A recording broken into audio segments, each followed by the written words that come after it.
Já? Já estamos?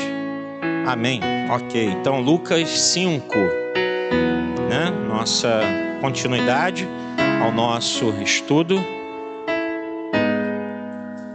Toda quarta-feira estamos estudando o livro de Lucas, o Evangelho de Lucas.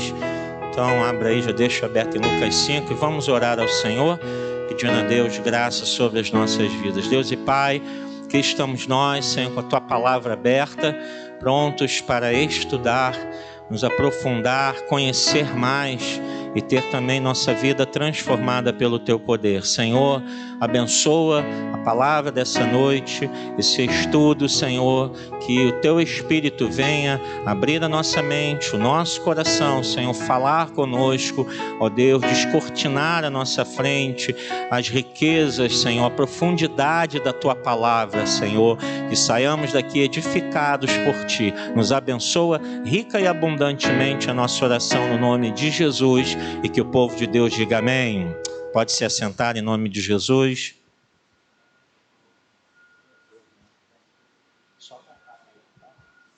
Amém. Bem, vamos prosseguir, né? Vamos ler esses 11 primeiros versículos. Mantenha sempre a sua Bíblia aberta. Lembrando que a gente está sempre vendo essa visão do doutor Lucas. Lucas foi um gentio de origem síria que se converteu e acompanhou muitos apóstolos, né? Esteve muito perto dos apóstolos, principalmente de Paulo, como a gente falou, e certamente foi uma grande referência na vida dele e pôde passar para ele muitos ensinamentos e tudo que Paulo também já vinha carregando de bagagem no Evangelho, né? Lucas conviveu com essa primeira geração e pôde também circular no meio daqueles que foram testemunhas oculares. Isso era muito importante, principalmente naquela época, né, em que muito do aprendizado era passado de boca, né? Não existia como hoje, né? Não existia imprensa. Para você fazer a cópia de um livro sairia caríssimo, então você não podia ter isso em casa, livros, né? As escrituras, então muito era passado oralmente. Então Lucas conviveu nesse meio e quando ele vai escrever esse relato do Evangelho, e também o livro de Atos, que parece, alguns estudiosos acreditam que possa ter sido um livro só, uma continuação, né, como se Lucas estivesse escrevendo algo continuado, ou seja, o Evangelho e depois os primeiros atos dos apóstolos, a igreja primitiva, os primeiros passos da igreja, né, mas isso foi compilado em 2 livros. Ele escreve com um alvo específico, a gente tem que ter sempre isso em mente. Ele está falando prioritariamente para o povo grego, para o povo gentio. Ele está querendo atingir os gentios, falando, olha, esse é o Evangelho, é esse Jesus que eu prego. Ele está levando o Evangelho para além das fronteiras de Jerusalém, do povo de Israel. Quando a gente viu Mateus escreve para o povo judeu. Marcos, ele escreve para a comunidade cristã em Roma, né? Lucas, ele está agora fazendo algo mais universal, algo que atinja, né, a todos aqueles que quiserem conhecer a Cristo, que quiserem saber do Evangelho. E é claro que ele também está ali atingindo os judeus. Então a gente vê muitas referências, ele faz muitas referências, que a gente aqui não está parando para falar, mas ele vai muito no Antigo Testamento, ele faz muitas citações, muitas coisas ele está apontando para o Antigo Testamento, ou para as Escrituras, para dar aos judeus também algo de confirmação, né, de que realmente Cristo era o Messias. Então, quando a gente começa a ler Lucas com essa visão, a gente começa a perceber o intuito do que ele estava escrevendo, não apenas de registrar o Evangelho, mas de que os ouvintes e leitores pudessem compreender, aprender o Evangelho, aqueles que não conheciam pudessem chegar ao conhecimento da graça de Deus. Então a gente vai vendo Lucas, e pela sua habilidade como médico, né, certamente com o estudo, o ensino, ele usou no original um grego muito rebuscado, uma linguagem muito mais fina, né? Você vê que ele vai em muitos detalhes detalhes, ele constrói a escritura toda dos seus livros, sempre tendo objetivos claros e em alguns detalhes para justamente como um médico poder diagnosticar ou mostrar alguma coisa que talvez o leitor ou o ouvinte não conseguissem perceber de imediato, de outra forma. Isso é ótimo para a gente, porque isso nos traz uma clareza maior de tudo que a gente está lendo, e quando a gente vai comparando com os outros evangelhos, não são evangelhos independentes, alguns confundem, acham que são 4 evangelhos. Não, o evangelho é um só que a gente tem 4 autores que narram de formas diferentes, com olhares diferentes e com finalidades diferentes. Então, quando a gente vê um complementa o outro, a gente tem ali no todo o Evangelho de Jesus Cristo. Até quando a gente vê uma mesma narrativa, uma cura, um milagre, algum discurso de Jesus, uma pregação de Jesus, mesmo que ela se repita em mais de um livro, mas está diferente, mas você vê que aquilo, um complementa o outro. O que um deixou de fora porque o objetivo dele era tal, aquele outro que tinha um outro objetivo, ele coloca um determinado dado, porque ele tem um outro objetivo no que ele está escrevendo, né? Então a gente começa a perceber isso tudo se encaixando, e no todo a gente vê que a palavra de Deus é uma só. Amém, igreja? Vamos ler então o primeiro trecho, de 1 a 11, né? O título é Jesus chama os primeiros discípulos. Certo dia Jesus estava perto do lago de Genezaré, e uma multidão o comprimia de todos os lados para ouvir a palavra de Deus. Viu à beira do lago 2 barcos deixados ali pelos pescadores que estavam lavando as suas redes. Entrou num dos barcos, o que pertencia a Simão, esse Simão aí a gente sabe que é Pedro, o apóstolo Pedro, e pediu-lhe que o afastasse um pouco da praia. Ele sentou-se e do barco ensinava o povo. Ele fez meio que construir ali um teatro, né? Um anfiteatro, né? Ele botou o barquinho lá um pouco afastado da praia e aproveitou a acústica daquela praia, a multidão ali na areia, e ele dali podia falar e todos serem ouvidos, né? Ele bolou ali meio que um anfiteatro para poder ensinar o evangelho. Tendo acabado de falar, disse a Simão Pedro: vá para onde as águas são mais fundas, e a todos lancem as redes para a pesca. Simão respondeu: mestre, esforçamo-nos a noite inteira e não pegamos nada, mas porque tu és tu quem está dizendo isso, vou lançar as redes.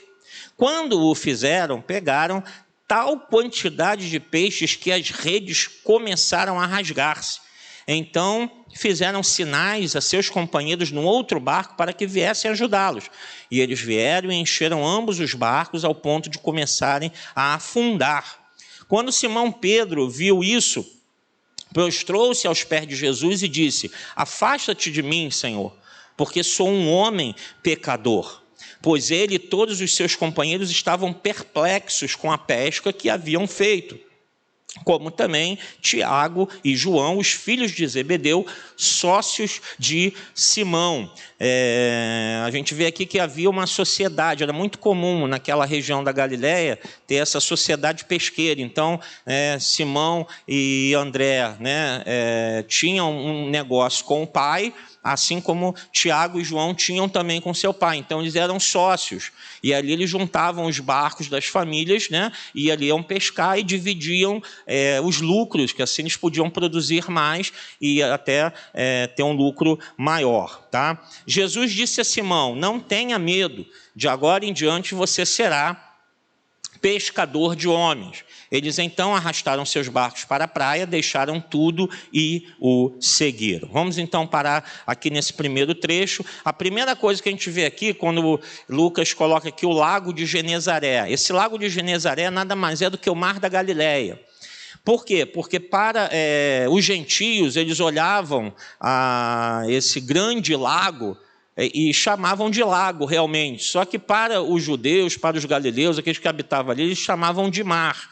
Então, Lucas está escrevendo meio com o olhar de um gentio, né? De alguém de fora. Então, ele fala o lago de Genezaré, mas é o próprio mar da Galileia, onde Jesus sempre estava ali circulando, Cafarnaum, né? Nazaré, todas as cidades ali do entorno. Tá? Uma das primeiras coisas que já vai nos chamando a atenção aqui, né? Depois que Jesus reúne todos ali, Jesus está ensinando, pregando o evangelho. A gente viu aqui que os pescadores estavam limpando as redes, porque certamente não tinham tido uma boa noite de pesca. Então, ao lançar a rede, vinha também muita sujeira, muita coisa. Então, os pescadores sentavam, vamos limpar a rede, tirar aquilo que não é peixe, que não serve, né? Tem que limpar a rede toda. Eu estava ali no final de um dia de trabalho, hoje foi nada, né? Então, uma noite toda e não deu nada. Então, vamos limpar a rede, vamos deixar para o dia seguinte. E Jesus pega um daqueles barcos e fica ali pregando o evangelho. A gente vê aqui que ele dá uma ordem a Pedro, fala, ó, vai e lança as redes. E chama os outros pescadores também, né, e fala, vão também, lancem as redes lá. E eles ficam meio assim, né? Espera aí, já ficou a noite toda pescando. O Senhor está mandando a gente ir lá pescar de novo, né? É você querer ensinar o pescador a pegar o peixe. Meio que Pedro estava falando isso, o Senhor é um rabino, tudo bem, a gente entende, né? É um rabino, a gente reconhece, o Senhor é um mestre da lei, mas está querendo ensinar os pescadores a pescar. A gente sabe qual é a melhor hora de pescar no Mar da Galileia, a gente sabe os locais onde se pesca os peixes, porque tinham locais específicos, que mais profundo os peixes não ficava muito à margem, então a rede não pegava. Então eles pescavam mais próximos, para que quando os peixes viessem mais próximo da tona da água, eles pudessem ali fazer aquele arrastão com a rede. Jesus manda eles irem lá profundo, lá mais para lá. Então, quer dizer, Pedro está meio que dizendo assim, espera aí, está querendo ensinar a gente, né? E pior, né? Um rabino ensinando métodos de pesca totalmente contrários àqueles que eram praticados. Então, ou seja, Jesus estava falando, levando assim, a gente olhando com um olhar mais cético, mais claro, já está falando um absurdo para eles. É como você querer pegar um médico e ensinar um cirurgião e falar, ó, você vai fazer essa cirurgia e vai fazer assim, assim, falar, não, mas isso não é procedimento médico, não, mas você vai fazer assim. Né? E vai falar, peraí, quem estudou aqui fui eu, né? Fui eu que eu sei como operar um paciente, eu sei como cuidar de um paciente. Então Jesus estava pedindo a eles, ordenando a eles que fizessem algo totalmente contrário ao que eles estavam acostumados, né? O que um pescador daquela área estava acostumado. E o que chama a atenção aqui? A obediência de Pedro. Pedro, ele se submete, ele diz, mestre, esforçamos-nos a noite inteira e não pegamos nada, é um fato, a gente já está acostumado aqui, a gente tentou, não veio nada, as redes estão cheias de lixo, não veio nada, mas, porque és tu quem está dizendo isso, vou lançar as redes. Então Lucas ressalta a obediência de Pedro, em detrimento de tudo que pudesse ser contrário, não tem lógica, não faz sentido, isso não tem explicação, mas como é a palavra de Deus, eu vou obedecer.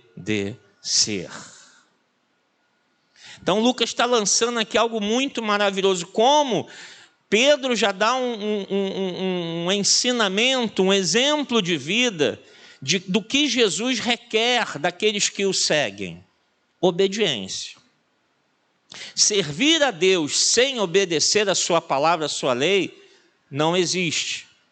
Então ele está levando isso tanto para os judeus que estavam afastados da lei do Senhor, como mostrando para os gentios, olha, esse Deus que eu estou apresentando, esse Messias que eu estou apresentando a vocês, esse Evangelho, essas boas novas, requerem também obediência.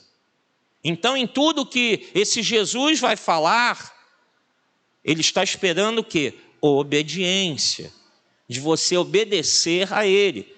Então Lucas está falando com um povo pagão, com um povo que tinha seus múltiplos deuses, que vivia na idolatria, que tinha suas múltiplas crenças, e está falando, olha, ele vai exigir obediência. Para seguir a Cristo tem que obedecer, ainda que não faça sentido, ainda que não tenha lógica. Pedro fez isso, e olha no que deu, né? Trouxe o quê? Uma pesca extraordinária. Quando Lucas fala aqui, né, que eles pegaram tal quantidade de peixes, irmãos, não é história de pescador. Lucas está registrando algo que realmente foi fora totalmente do que aqueles homens jamais tinham visto em todo o seu tempo de serviço, de ofício. Eles ficaram assustados com a quantidade de peixe que estavam acostumados. E ali todo dia pegavam os peixes. Muito bem, vamos vender os peixes, ganhar o nosso dinheiro. Legal.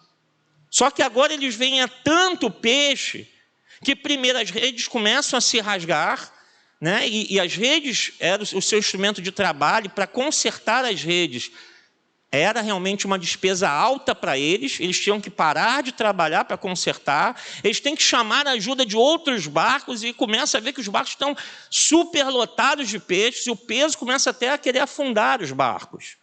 Então, Lucas está mostrando aqui uma pesca extraordinária, incomum, sobrenatural, mostrando, olha, esse Jesus, esse Messias, ele é o Filho de Deus. É o Deus verdadeiro que está fazendo algo que foge completamente à capacidade humana. Aqueles homens experientes pescadores nunca passaram por esse tipo de pesca. Mas naquele momento, quem estava dando a ordem era Jesus. E assim ele está fazendo um link, né, usando uma expressão dos nossos dias, ele está linkando com o Antigo Testamento, onde fala que Deus também operou milagres no meio do seu povo, mandando maná no deserto, mandando as codornizes, Deus sustentando o seu povo de uma forma abundante, sobrenatural, que o povo de Israel conhecia a história, mas olha, isso aconteceu. Não é mais aquela história lá do passado, que aconteceu com Moisés, lá no deserto. Olha, esse Jesus está mostrando que ele é o Filho de Deus. É o próprio Deus quem operou isso, que vocês só leem nas histórias do Antigo Testamento. Mas agora isso aconteceu.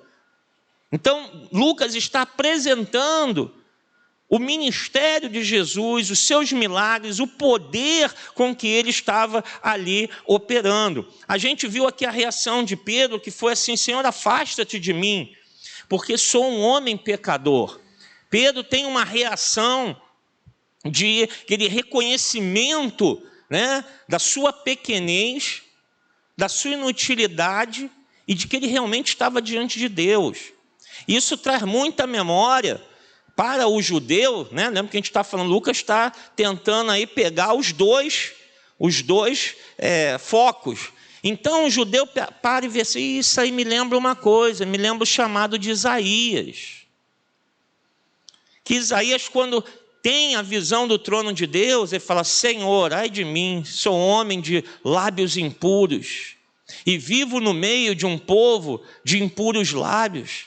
Como o Senhor vem me chamar? Isaías meio que fala, Senhor, eu não sou digno desse chamado. Pedro tem a mesma reação. Então Lucas está sempre fazendo, apontando, olha, aquilo que aconteceu lá atrás, Jesus está fazendo agora, ou fez naquele tempo. Então Jesus estava chamando Pedro e mostrando a ele, olha, realmente você é pequeno, mas você está diante do Deus vivo e verdadeiro que está chamando você, né? E Jesus fala para ele, venha que vou fazer de vocês pescadores de homens. Pode ser o próprio trocadilho com a palavra, né? Porque eles eram pescadores, então vocês vão largar agora o ofício, não de pescar os peixes mais, agora vocês vão salvar almas, vão pescar almas para o reino de Deus. Fazendo até um comparativo com Moisés e Davi, que eram pastores de ovelhas, e Deus os chamou e colocou-os para pastorear o seu povo. Então Lucas está fazendo essa ligação o tempo todo, mostrando, olha, Deus está agindo da mesma maneira. Deus não parou de agir, Deus não parou de operar. O Senhor continua agindo no meio do seu povo, e agora é diretamente, não mais de uma forma indireta, não é mais uma voz que vem do céu, não é mais através de um profeta, agora é o próprio Deus que está na face da terra. É Ele quem está falando isso, né?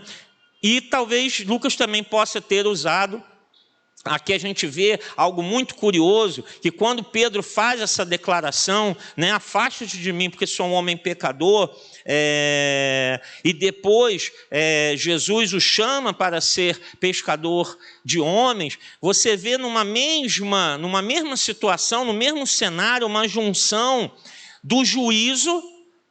Por quê? Porque Pedro reconhece que é um pecador.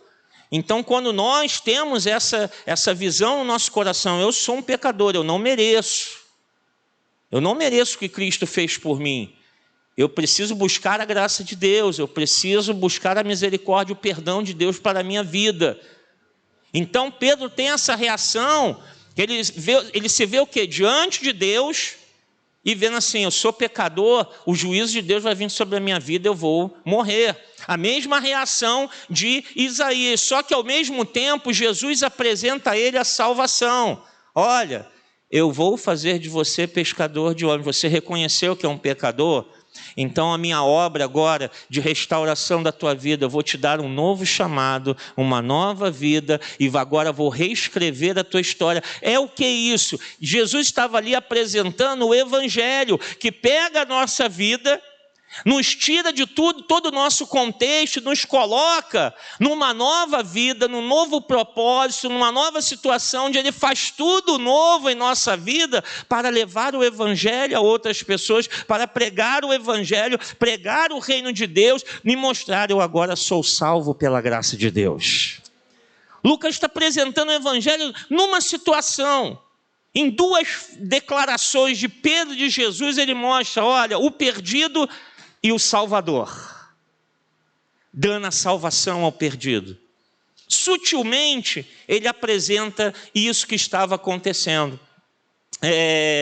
E a gente viu aqui também a decisão de Pedro, e Jesus faz o convite, né, para eles abandonarem tudo, e diz que eles deixaram tudo, o versículo 11 termina assim, deixaram tudo e o seguiram. É uma frase tão pequena, né? Algo tão assim que a gente lê, fala, deixaram tudo e o seguiram Jesus. Muito bem, legal, tá bom, ok, vamos para o próximo versículo.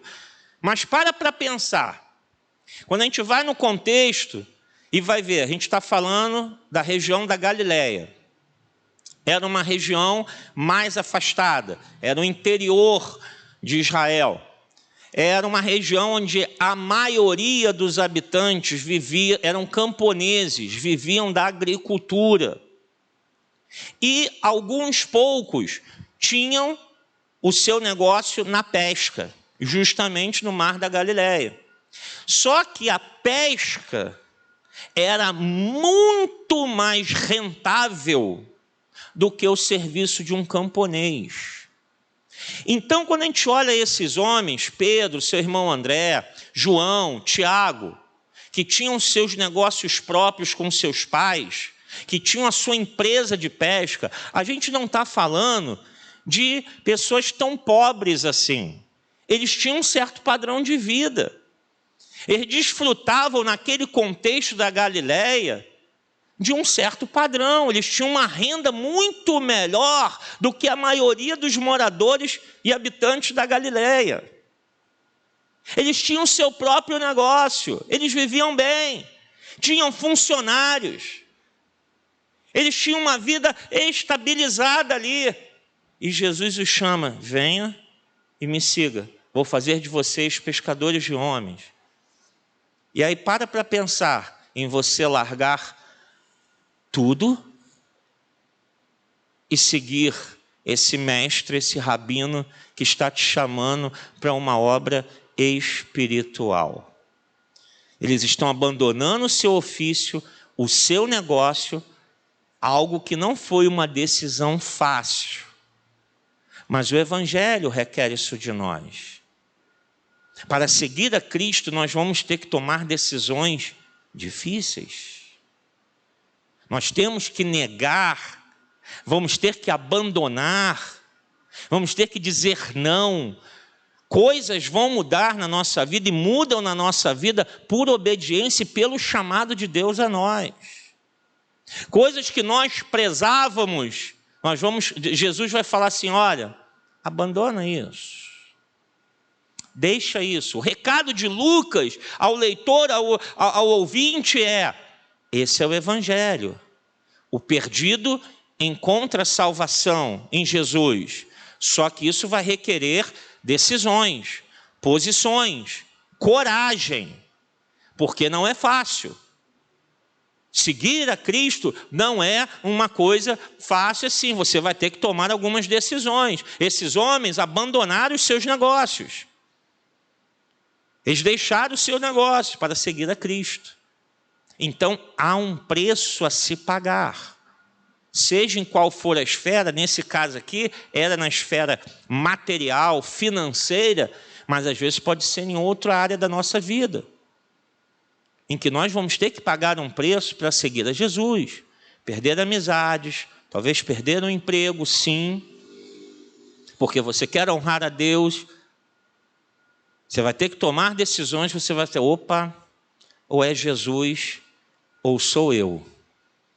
Então, Lucas já está dando aqui um vislumbre do que é o Evangelho, do que é a mensagem de Cristo Jesus. E nesse chamado dos discípulos, ele está falando do quê? De um chamado, de seguir a Ele. Não é só, isso era só para os apóstolos, não. Por que Lucas coloca isso aqui se os apóstolos foram só aqueles ali? Acabou. Os apóstolos foram só aqueles. Não existe mais, a gente ouve por aí falar apóstolo, fulano, apóstolo Beltrano. Não existem mais apóstolos. Os apóstolos foram só aqueles que Jesus nomeou.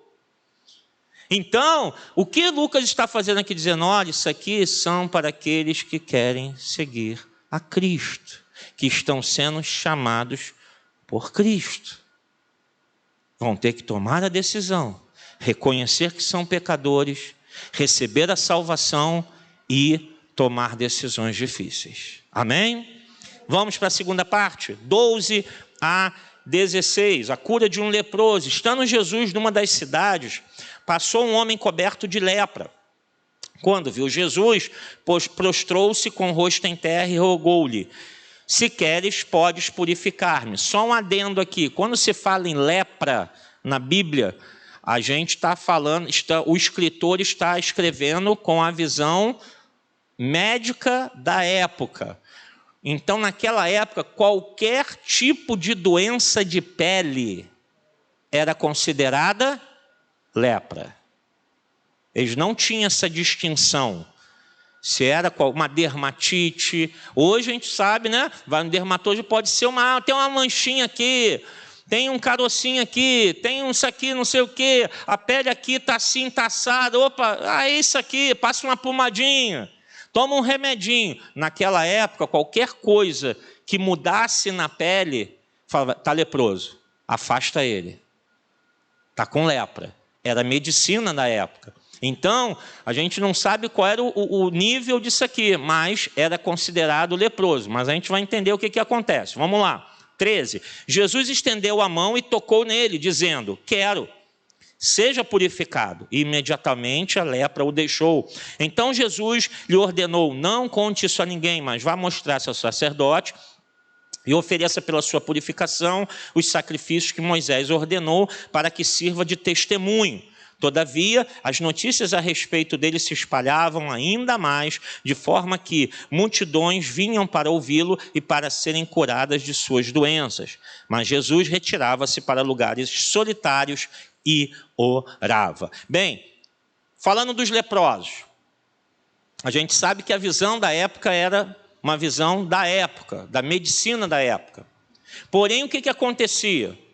Fosse uma simples dermatite ou fosse realmente a hanseníase, a pessoa que era considerada com lepra, era avaliada como leprosa, ela ficava excluída da sociedade. ela não podia mais morar dentro da sua casa. Ela não podia mais habitar naquela cidade. Ela não podia mais trabalhar. Ela não podia fazer mais nada. Ela tinha que viver longe, afastada de tudo e de todos. Ela era excluída do convívio. Ninguém chegava perto de um leproso, ninguém queria um leproso perto de si. Todos queriam distância. Evitava-se tocar numa pessoa leprosa, porque era o medo, se eu tocar nele eu posso também ficar contaminado. Não se tinha o conhecimento de hoje. Então, para se precaver, joga eles lá para longe.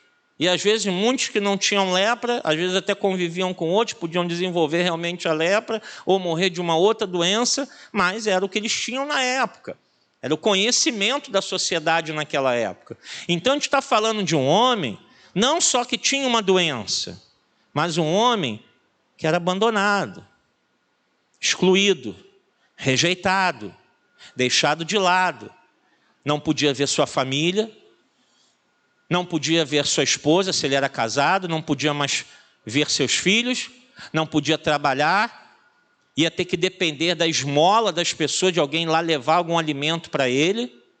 Ele não podia participar da sociedade civil da sua cidade, ele era completamente excluído. E a gente vê aqui que Jesus faz o que quando aquele homem apela, porque ele está sofrendo. Primeiro a gente vê, ao Jesus atender, Lucas está mostrando que, eu estou mostrando a vocês um Jesus, um Deus que é misericordioso, compassivo, que ama o ser humano e que escuta o clamor daqueles que o buscam de todo o coração. Quando aquele homem clama, Jesus se volta para ele. Então tá, eu vou te purificar. E Jesus toca nele. O medo que todos tinham, Jesus vai lá e toca nele. Seja purificado, seja curado agora. Que todo mal saia de você agora. Jesus leva a cura àquele homem. Mas Jesus ordena a eles, vai lá e faz os sacrifícios que Moisés ordenou. Porque na lei existia, quando o leproso ficava curado, ele tinha que ir lá no templo oferecer os sacrifícios, os rituais determinados na lei. Então, Jesus ali ordena, Jesus não viola a lei e não ofende os sacerdotes. Porque está todo mundo de olho nele, que já está começando a ganhar notoriedade. Mas Jesus está mostrando que a misericórdia de Deus, mostrando o amor de Deus. E como Lucas está falando como gentio, e para gentios, ele já está apontando para isso também. Olha, o evangelho é para todos. O evangelho é para aquele que se sente excluído, abandonado, esquecido, aquele que a sociedade não dá valor nenhum. Em Cristo pode haver uma nova vida, uma nova história. Em Cristo há esperança. Olha que coisa maravilhosa para aquele povo na época ouvir, para um leproso ouvir, que ninguém queria leproso, sai daqui. Jesus para e fala, o que você quer? Jesus deu atenção a ele. Jesus mostra misericórdia. Então Lucas está falando, olha, os israelitas, os judeus, não gostam dos gentios, mas são eles, porque Deus está trazendo um evangelho que é para todo aquele que nele crê. Todo o que nele crê, sem distinção. Aquele que o buscar, o encontrará. Olha que evangelho maravilhoso. Além da cura, está falando de um evangelho, de uma transformação de vida. E a gente viu aqui também que a fama de Jesus começa a se espalhar, né? E na Galileia tinha algumas fontes termais. Então, muitos doentes na época, era uma época que tinha muita gente doente, com vários tipos de doenças, e as pessoas iam muito para lá, para a Galileia, tomar banho naquelas fontes termais em busca de cura ou de alívio para a enfermidade que estavam passando. Então, de repente, eles estão lá na Galileia, indo para as fontes termais e escutam, tem um homem aí, um rabino, um mestre, que o homem está curando leproso, está curando um paralítico, está fazendo o cego enxergar. Olha uma coisa, então começa aquilo a se espalhar. Sabe como é que é, né? Olha, o feijão está mais barato no supermercado tal. O que você faz? Você corre para lá e manda notícia para todo mundo: vai lá que está mais barato lá, está uma promoção muito boa, né? Um começa a espalhar para o outro.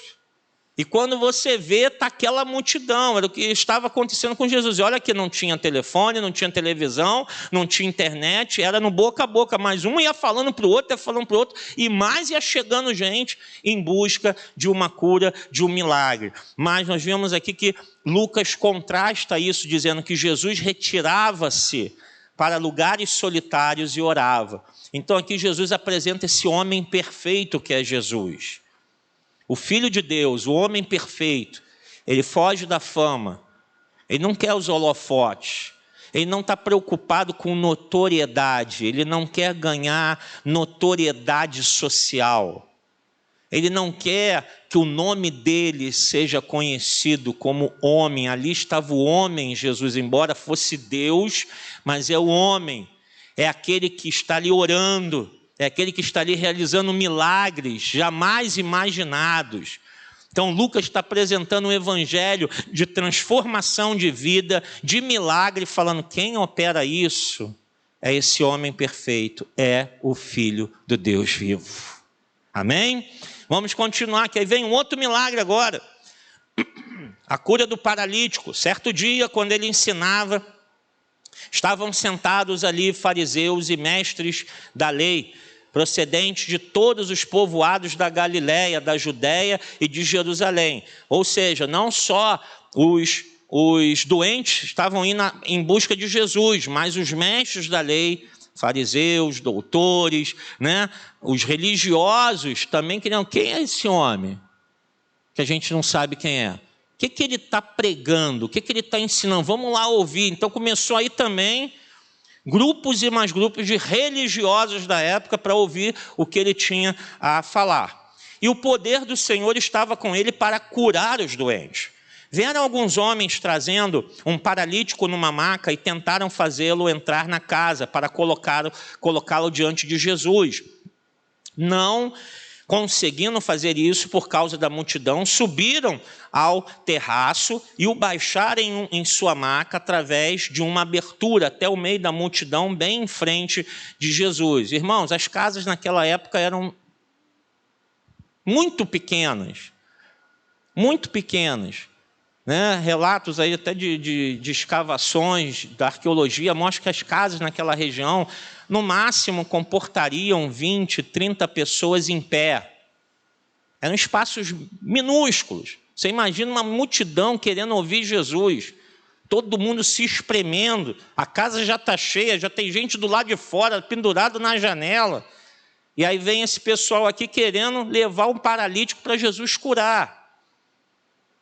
Como é que eles vão chegar até lá? E aí vai contar a história.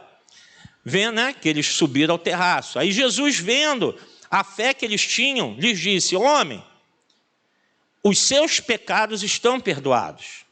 Os fariseus e os mestres da lei começaram a pensar: quem é esse que blasfema? Quem pode perdoar pecados a não ser somente Deus? Jesus, sabendo o que eles estavam pensando, perguntou: por que vocês estão pensando assim? Que é mais fácil dizer: os seus pecados estão perdoados, ou levante-se e ande? Mas, para que vocês saibam que o Filho do Homem tem na terra autoridade para perdoar pecados, disse ao paralítico: eu lhe digo, levante-se, pegue a sua maca e vá para casa. Imediatamente ele se levantou na frente deles, pegou a maca em que estivera deitado e foi para casa louvando a Deus. Todos ficaram atônitos e glorificavam a Deus e cheios de temor diziam: hoje vimos coisas extraordinárias. Aleluias! Aqui Lucas trabalha muito habilmente com muitas coisas. Primeiro, né? Jesus está sentado ensinando. Então isso traz a ideia para os gentios, mas talvez para os gregos, aquela imagem dos filósofos da Grécia sentados, falando sobre os pensamentos, né? Sobre as filosofias que eles estavam desenvolvendo e todos sentados ali ao redor. O Areópago, né? aquele anfiteatro, todo ali, aquele homem discursando e falando das suas filosofias. Então Lucas está apresentando um rabino judeu, mas ele está mostrando, olha, vocês não ficam ouvindo as filosofias, Sócrates, Platão, né? Então, esse Jesus, ele é mais sábio do que todos eles. Ele estava ali ensinando os mestres. Ele estava ensinando aqueles que achavam que sabiam de tudo, estavam indo lá para ouvi-lo ensinar a palavra de Deus. E um rabino, ele ensinava a lei. Então, a gente vê aqui tanto doutores e mestres quanto a própria multidão, as pessoas querendo ouvir a lei, o ensino, porque, como eu falei, você não tinha livros. Era uma tradição oral, então você tinha que ir às sinagogas aos sábados para ouvir o ensinamento da lei do Senhor, para que pudesse, você aprender a lei do Senhor, aquilo ser explicado. Então Jesus começa a ensinar, e não do modo que os mestres da lei ensinavam, ele começa a mostrar a ótica de Deus. Olha, isso não é religião, olha, isso não é um ato religioso. Olha, Deus não está falando isso para apenas cumprir, fazer uma coisa ali, acabou. Não, Deus está olhando a salvação da sua alma. Então Lucas está mostrando esse cenário de algo do Evangelho muito mais profundo, mas levando essa imagem também que traria, ao gentio assim, ele também se reunia com as pessoas para ensinar. Então, se as pessoas iam a ele ouvir, assim como a gente ouve os filósofos, vamos ouvir o que esse Jesus tem a dizer. Vamos ouvir esse evangelho que está sendo apresentado pelo Lucas. Então, ele constrói essa mesma imagem. A gente já falou aqui das casas serem pequenas, mas o acesso ao telhado, como a casa era pequena, era um telhado baixinho. Então, tinha uma escada externa. Então, esses homens sobem naquele telhado facilmente. Só tem um detalhe. Geralmente, quando fala aqui da maca, na verdade era aquela esteira. Sabe aquela esteira? Quem já viu uma esteira? Antigamente tinha muito, Acho que tem mais no Nordeste, mas antigamente aqui no Rio você via aquelas esteiras, o pessoal deitava, para descansar um pouquinho, pegar um arzinho fresco e tal. Geralmente, esses doentes paralíticos ficavam assim numa esteira.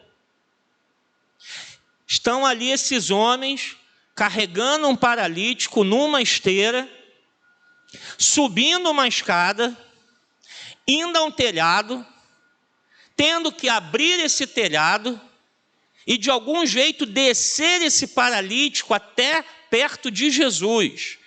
Olha a situação. Por que Lucas descreve isso tudo? Porque como ele está também visando os gentios, ele começa a chamar a memória. Olha, lembra daquelas histórias que você já ouviu, das peripécias e feitos de Hércules? Aquelas jornadas épicas gregas, aquelas histórias que vocês já ouviram. Olha o que esses 4 homens, provavelmente 4 homens, ou no mínimo 2, fizeram com esse paralítico. Eles tiveram que passar com esse homem pelo meio de uma multidão, subir uma escada, abrir um buraco no telhado, descer esse homem sem deixar ele cair, para que esse homem fosse curado. Foi uma jornada que eles fizeram. Então Lucas está apelando muito uma visão gentílica, para que eles pudessem fazer essa conexão e dizer, vocês já ouviram muitas histórias, E algumas delas eram apenas invenções, apenas historinhas, coisas criadas. Mas olha, esses homens não. Eles fizeram algo real, em busca de uma necessidade que aquele homem tinha. E Jesus o acolheu e Jesus o curou. Logo nós vemos aqui os sacerdotes, os mestres da lei, aliás, os fariseus, acusando Jesus de blasfêmia. O que era blasfêmia? A blasfêmia é um convite à idolatria. Quando se convidava alguém para servir outros deuses, isso era considerado blasfêmia, ou um ato de desonra a Deus. Jesus não fez nenhum, nem outro. Ou seja, Jesus estava blasfemando? Não. Mas esses homens estavam acusando Jesus disso. Porque eles estavam fazendo? Estavam tentando manipular a opinião das pessoas. Ele está blasfemando porque ele disse: teus pecados estão perdoados. E isso só quem pode fazer é Deus. Então ele estava acusando Jesus de usurpar o lugar de Deus, mas isso não é blasfêmia. Mas eles estavam tentando de algum jeito falar assim: não, esse homem está ganhando. Quem é esse homem que até paralítico levanta? Eles não queriam ver pela religiosidade deles.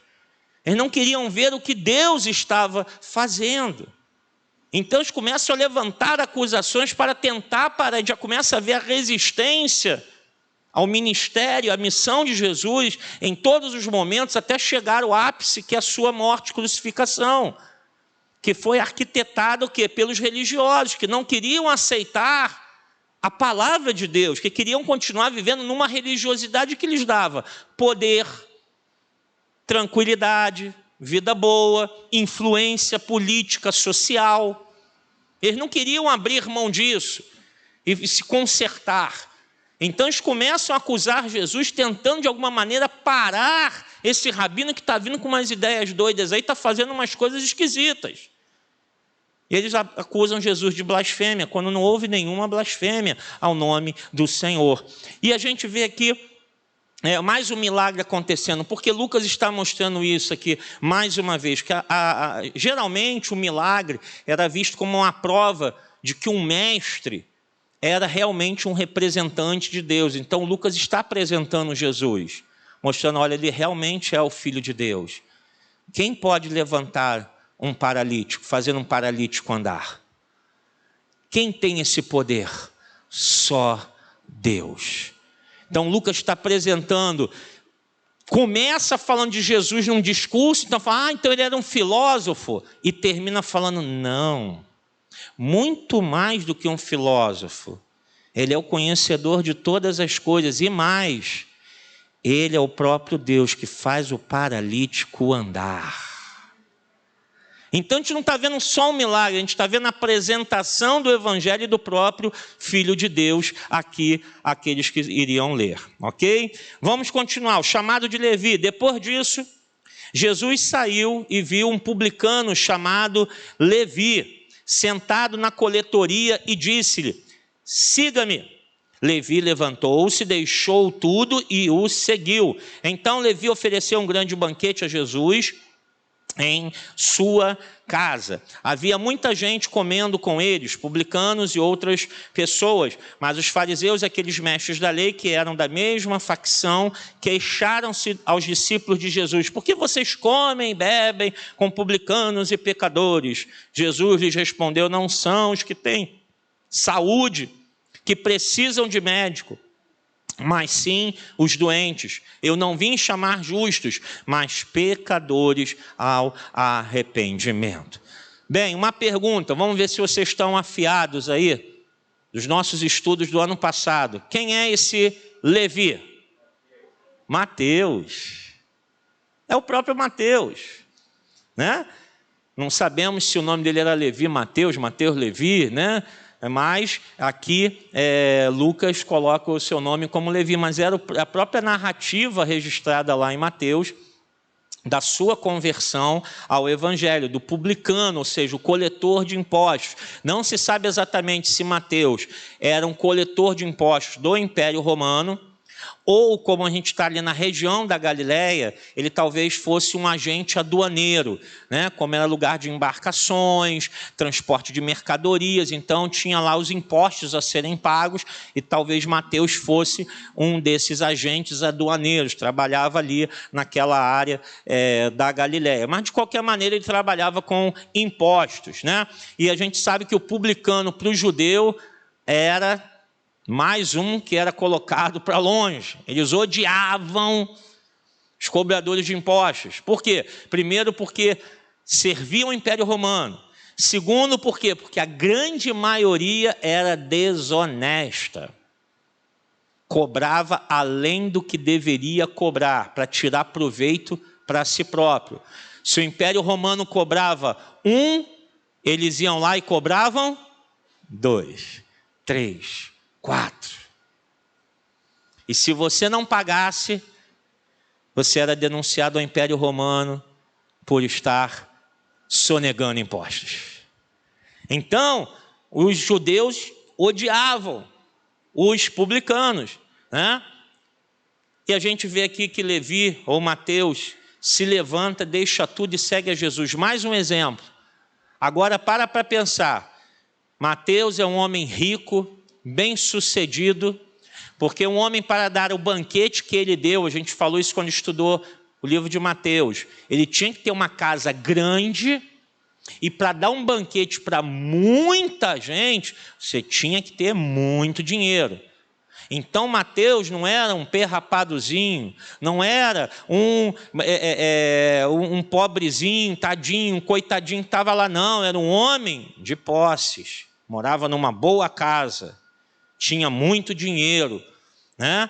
Você pensa largar tudo isso, e Mateus larga o seu ofício, larga o seu trabalho, e tem um detalhe, diferente agora um pouco lá dos pescadores. Lembra que a gente falou, poxa, abandonou a pesca, só que o negócio era do pai deles. O pai deles continuou lá com os barcos a pescar, com os outros servos, com os outros empregados. Mateus agora deixa o seu emprego. Bem, já que você não vai mais cobrar imposto, o que o Império Romano faz? O que alguém vai fazer? Vai botar outro no lugar. Ou seja, se você daqui a algum tempo desistir, já era. Teu lugar já está ocupado. Você abriu mão. Então a decisão agora de Mateus é mais séria, mais profunda do que a decisão daqueles pescadores, de Simão, de Pedro, André, Tiago e João. Ele toma uma decisão muito séria, porque ele tem um encontro real com Jesus. Ele realmente tem a consciência, então mostra o que? Jesus vai a todos. Olha o evangelho que Lucas está apresentando. Aquele que é abandonado, desprezado, como um leproso, aquele que não tem mais esperança, como um paralítico, aqueles homens que eram pescadores, simples, sim, estavam ali trabalhando, seguindo suas vidas. Jesus chega a eles, e Jesus chega também àquele homem rico, bem-sucedido, com a sua vida tranquila, tudo ótimo, mas fala, você precisa de salvação. Ou seja, irmãos, o evangelho não tem acepção, não é para classe A, B, C, D, não, é para todo aquele que nele crê. Toda a humanidade precisa de Jesus. Do mais pobre ao mais rico, todos precisam de Jesus. É a mensagem que Lucas está mostrando. Publicanos eram excluídos da vida religiosa. Então, quando ele recebe esse convite de Jesus, de um rabino, ele se sente honrado. Ele fala assim, poxa, os mestres da lei nem falam comigo. Ele me chamou para segui-lo. Então esse convite toca tanto o coração de Mateus, ele vê a profundidade, a seriedade do chamado, que ele larga tudo. E para responder a esse convite honroso, o que ele faz? Ele dá um banquete para se despedir, porque ele convida todos os seus colegas de trabalho, né? Haviam muitos outros publicanos ali, ele fala, olha, estou me despedindo, agora não vou mais cobrar imposto, que eu vou seguir Jesus, está ele aqui, né? Eu vou seguir o mestre e tal. Então ele está fazendo um banquete até para expor publicamente a todos ali a sua decisão de vida, a sua decisão de seguir a Jesus. E um banquete até para retribuir a Jesus o chamado honroso que ele o fez, né? Ele se sente honrado com isso. Agora, nós vimos aqui que os fariseus começaram a reclamar, porque fariseus não sentavam à mesa com pecadores, publicanos, pessoas de vida dupla ou de vida desonrosa. Não, a gente não pode nem sequer sentar com eles. É a religiosidade falando mais alto do que o amor. A gente não deve desprezar ninguém porque não conhece a Deus, independente da vida que leve, porque há sempre esperança de salvação. Então, às vezes, a gente se reveste de uma capa de religiosidade e diz assim, não, mas esse aí, quero nem chegar perto, porque ele não presta, porque ela é isso, porque ele é aquilo, e eu não, eu sou crente, eu não sei o quê. E às vezes você deixa de se aproximar e levar o evangelho e mostrar com a tua vida que é possível ser diferente. E aquela pessoa acaba apontando para nós, dizendo, está vendo? Esses crentes, eles se acham os melhores. Então, Jesus não nos chamou para nós, claro, nós não vamos nos envolver e participar das coisas pecaminosas, mas se há oportunidade de mostrar com a tua vida esse evangelho maravilhoso, mostra ao pecador que assim como houve esperança para você, há esperança para ele também. Porque nós estamos aqui não porque nós somos melhores ou perfeitos, mas porque Cristo nos chamou para começar a reescrever a nossa vida e a cada dia Ele vai transformando o nosso viver. Esse é o evangelho de Jesus, mas aqueles homens não viam dessa maneira. Então eles criticam por que eles estavam ali sentados. Não é porque Jesus e os seus discípulos estavam adotando um comportamento desonroso, estavam bebendo, bêbados ou falando coisas que não deviam. Certamente não é isso, porque eles não acusam Jesus e os discípulos, senão eles iam falar. Aí, Jesus e esses discípulos estão bêbados, estão falando imoralidade, estão blasfemando contra Deus. Não. A acusação é: vocês sentaram na mesa com pecadores. Eles não têm do que acusar Jesus. Então, a crítica não tem a ver com comportamento, mas com mera religiosidade.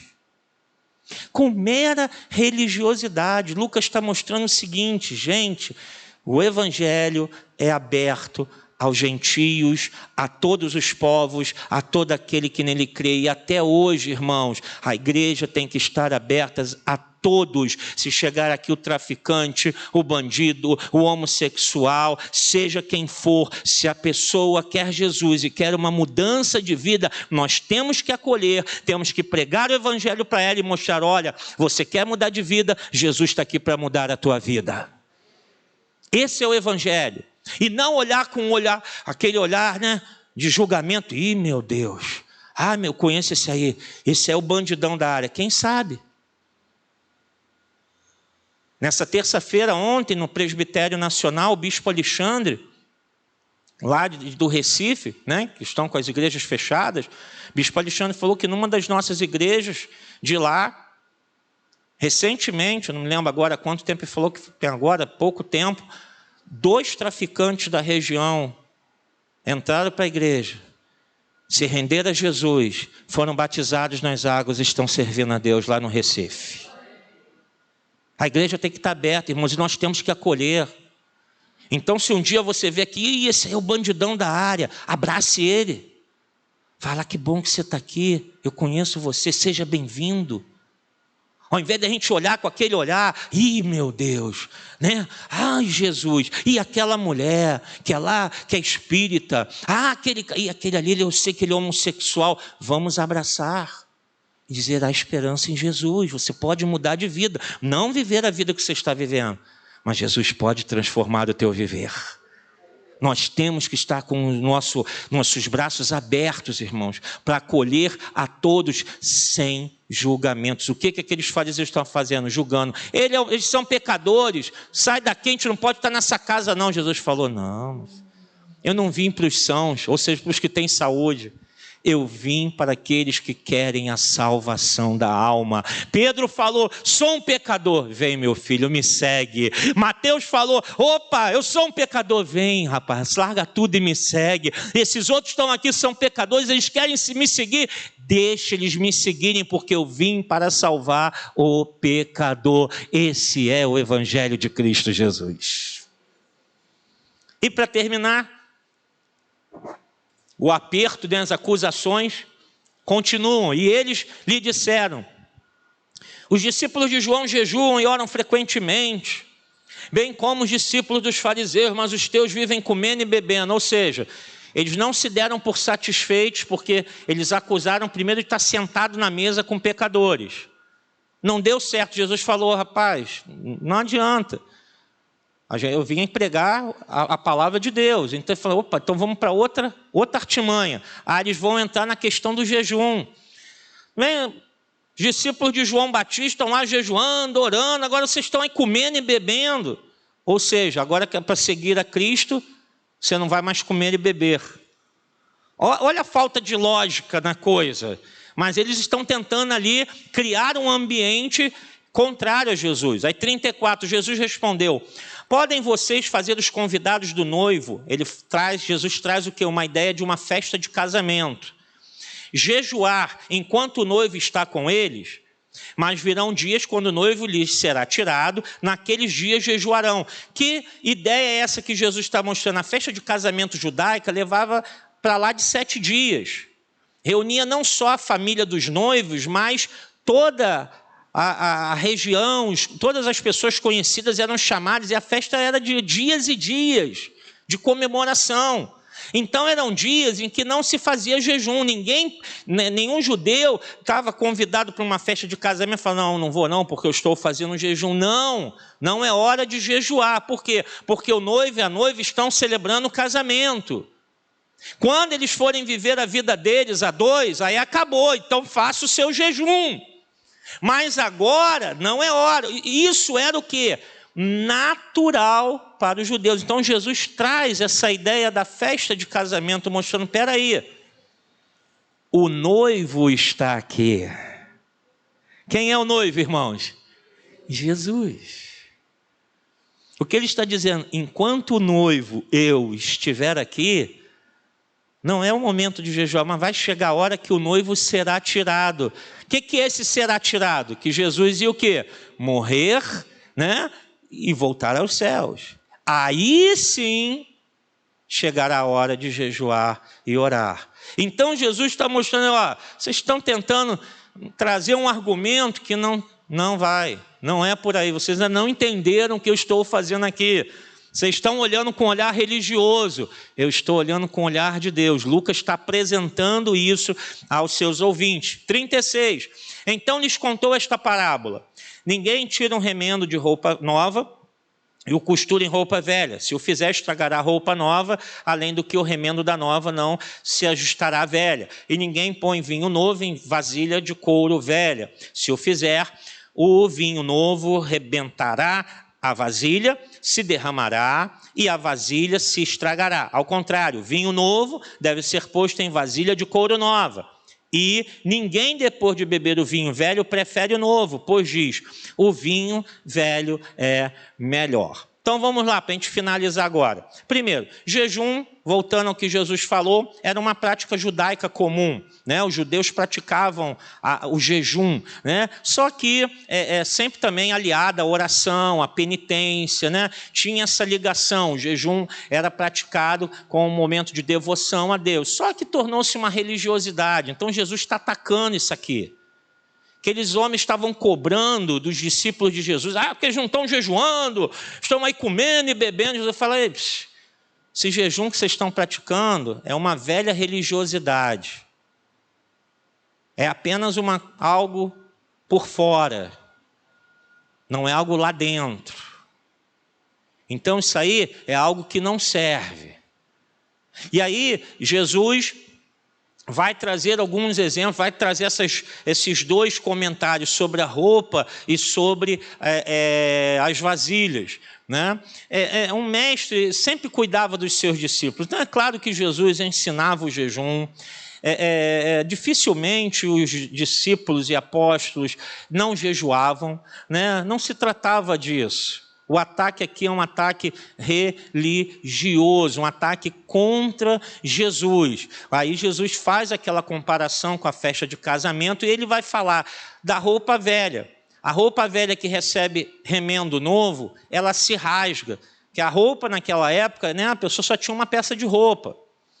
Então tinha que ficar lavando a peça sempre. Ou seja, com o tempo ela rasgava, botava um remendo novo, rasgava mais ainda, só piorava a situação. Assim como o vinho, né, ou o produto da uva, quando era colocado no odre velho, o processo de fermentação fazia que a pele da cabra, que era feito odre, já estava tão dilatada que ela rompia-se.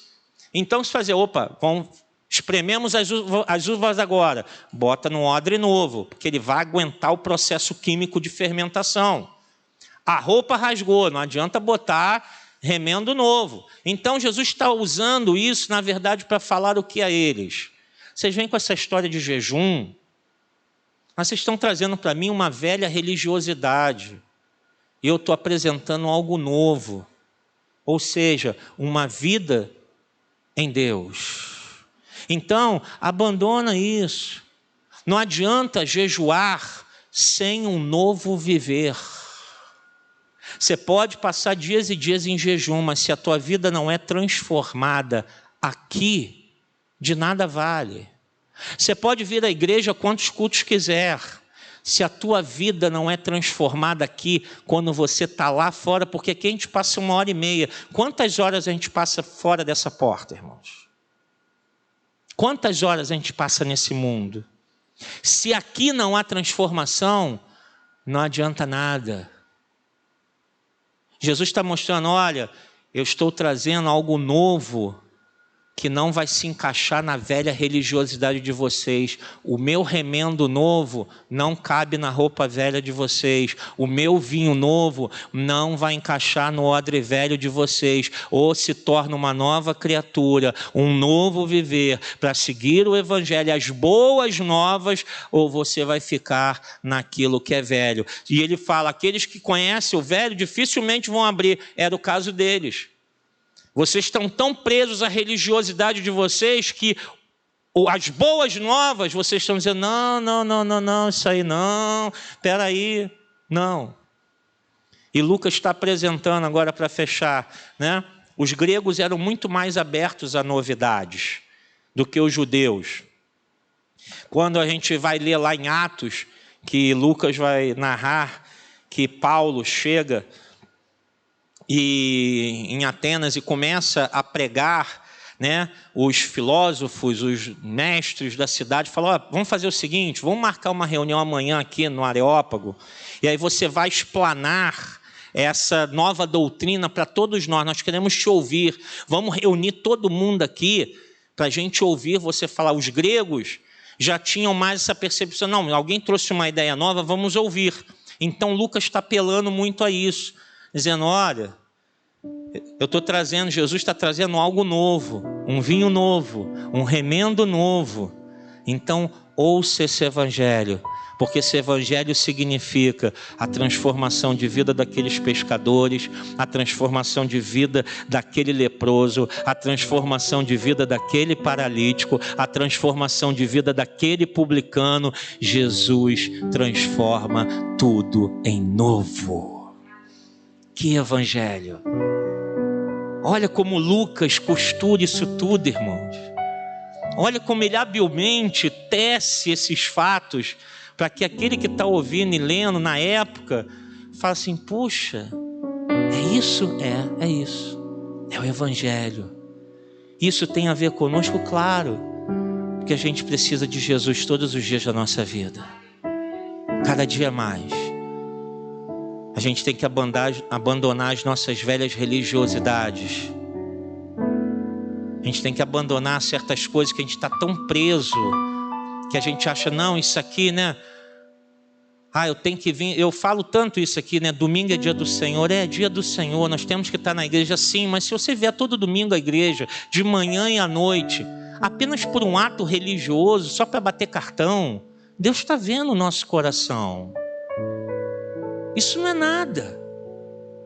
Agora, se eu venho com sede de Deus, eu passo por aquelas portas como um pobre pecador que precisa da graça de Deus, olha a proporção que isso toma. Eu saio daqui abençoado e transformado pelo Senhor.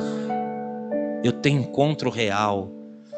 É isso que Lucas está apresentando. Esse é o evangelho para nós. Esse é o evangelho que a gente tem que mostrar para o mundo. Olha, isso é evangelho, isso é estar servindo a Deus. Não é ficar buscando apenas a solução dos seus problemas terrenos. Deus opera? Sim, Deus curou. Jesus faz tudo. Não há impossíveis para Deus. Mas qual o centro do evangelho? Uma nova vida em Cristo Jesus. E que todos digam: que Deus te abençoe rica e abundantemente. Vamos ficar de pé.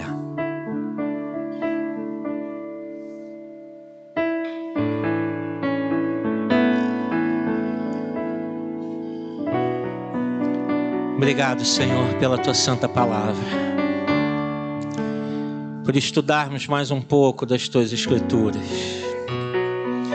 Obrigado, Senhor, pelo nosso irmão Lucas, que o Senhor salvou e inspirou a escrever este relato maravilhoso do Evangelho de Cristo, para nos inspirar, para nos orientar, para alimentar a nossa alma. E assim como milhares ou milhões de vidas já foram alcançadas nesses séculos da igreja, hoje, 2021, a nossa vida também seja alcançada por Ti e transformada pelo poder da Tua palavra. Muito obrigado, Senhor. Que sejamos novos Lucas nessa época, para mostrar esse mundo conturbado, caótico, desesperançado, amedrontado, mostrar para esse mundo: há uma esperança. E a esperança não é vacina, a esperança não é uma lei, a esperança não é um governo. A esperança está na vida eterna em Jesus Cristo, num viver transformado pelo poder de Deus, onde nós já não somos mais velhas criaturas, tudo fica para trás, Jesus faz tudo novo. Obrigado pela Tua palavra, obrigado por essa noite. Nos leva em paz e segurança aos nossos lares, que tenhamos uma boa noite de descanso na Tua presença, uma semana abençoada. Guarda o Teu povo, Senhor, livra-nos do mal, cura os enfermos, Senhor, livra-nos desse vírus, Senhor, em nome de Jesus, assim como de quaisquer outras pestes ou doenças. A pior de todas, o pecado. Guarda o nosso coração, Senhor, que basta um pequeno deslize e nós pecamos, Senhor, nós desagradamos a Ti, Senhor. Então guarda a nossa mente, o nosso coração, Senhor, para não pecarmos contra Ti. Fortalece a Tua igreja nesses dias tão difíceis, Senhor, mas que a cada dia a nossa esperança se renove em Cristo Jesus. Que a Ti seja o louvor, a honra, a glória, o domínio e o poder pelos séculos dos séculos. E que Deus te abençoe rica e abundantemente. Que você vá na paz do Senhor Jesus. E toda a igreja diga: Deus abençoe, boa noite, cumprimente seus irmãos antes de sair. Até domingo às 9 da manhã.